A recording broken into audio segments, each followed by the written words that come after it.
Good afternoon. It is Sunday afternoon. It is March 7th and the third Sunday after Lent. And today we find ourselves looking at the Gospel of John, John chapter 2. And it's interesting because as I've thought about doing this for quite a while, that we've never come across this particular reading in the lectionary readings. And so this is like the first time that I've really thought about it. And then as we are in our own church, we are looking at the Gospel of John, looking at the 7 I ams. We are not following the lectionary during Lent. We're kind of doing something about Jesus, which is the I am statements. But those are found in the Gospel of John. And as I was thinking about this particular passage, even as it related to today's sermon where Jesus says, I am the gate, and how the Pharisees were being gatekeepers, I want you to keep that in mind. This idea that the Pharisees were kind of saying, you're in, you're out, you're in, you're out, and if you don't follow our rules, you're out.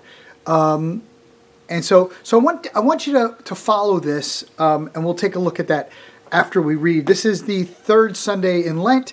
It is the Gospel of John, starting in chapter 2, verse 13. And we kind of get, John is the one who gives us an idea that Jesus was ministering for approximately 3 years, because John records 3 separate Passovers. This would be the first of the Passovers that John records, found in chapter 2. It was nearly time for the Jewish Passover celebration, so Jesus went to Jerusalem. In the temple area, he saw merchants selling cattle, sheep, and doves for sacrifices. He also saw dealers at tables exchanging foreign money.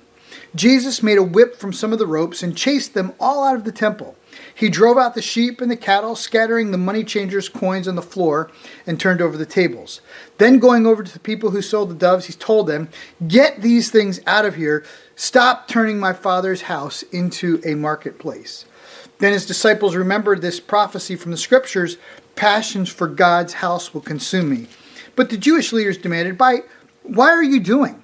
If God gave you the authority to do this, show us a miraculous sign to prove it." "All right," Jesus replied, "destroy this temple, and in 3 days I will raise it up." "What?" they exclaimed. "It has taken 46 years to build this temple, and you can rebuild it in 3 days?" But when Jesus said this temple, he meant his own body. After he was raised from the dead, his disciples remembered that he had said this, and they believed both the scriptures and what Jesus had said.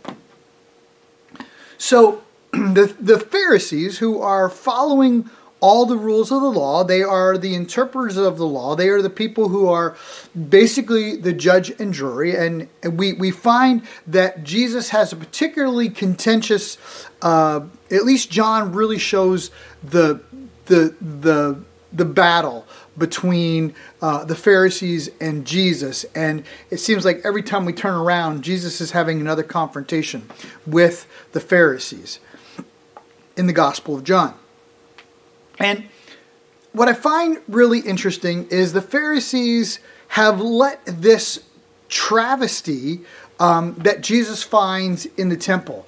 He finds it's a marketplace, and this is probably not in the Holy of Holies, but in the outer courts, the court of the Gentiles. There's all this, or even the court of the women. There's all this ruckus, and you can imagine walking into church and there just being a ruckus. And Jesus says, this is not the way it's supposed to be. What is all this commotion? Why this commotion in my Father's house? And why all the buying and selling and trading of animals? Now, it was convenient because people traveling to Jerusalem, if they had money, they would be able to buy a sacrifice rather than bring their own. So it was kind of a convenience thing.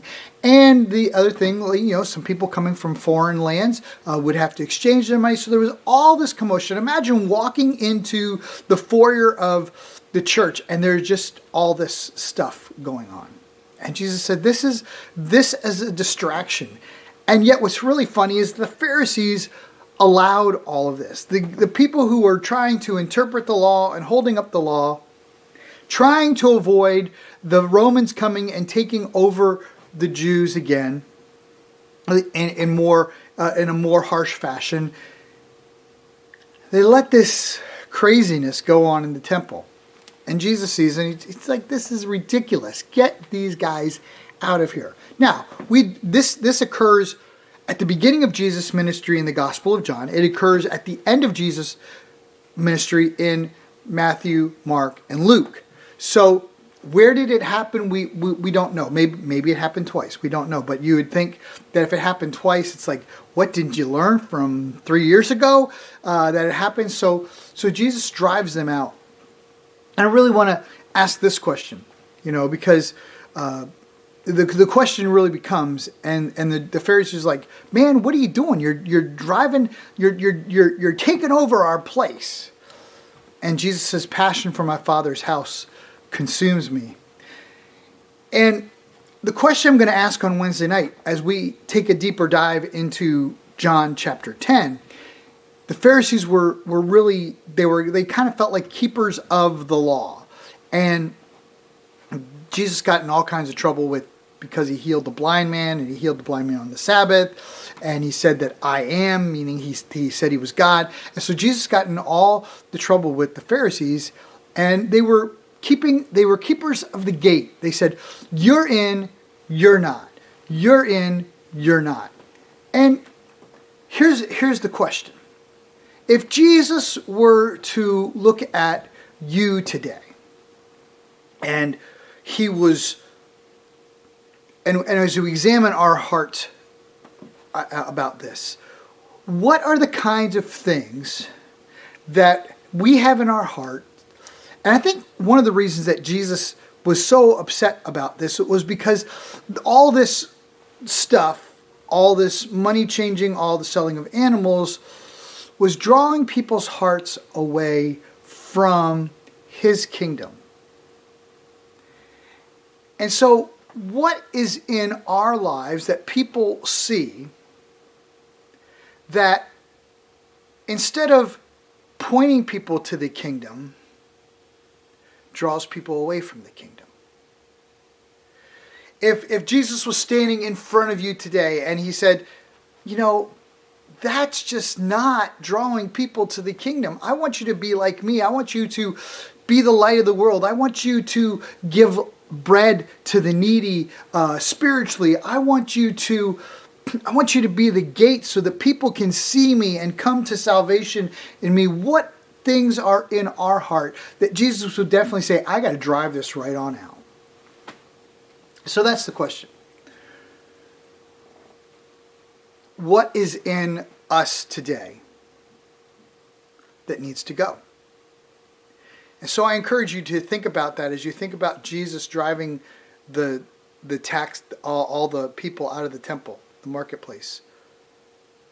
Where can I cleanse my heart today? Go in peace to love and serve the Lord.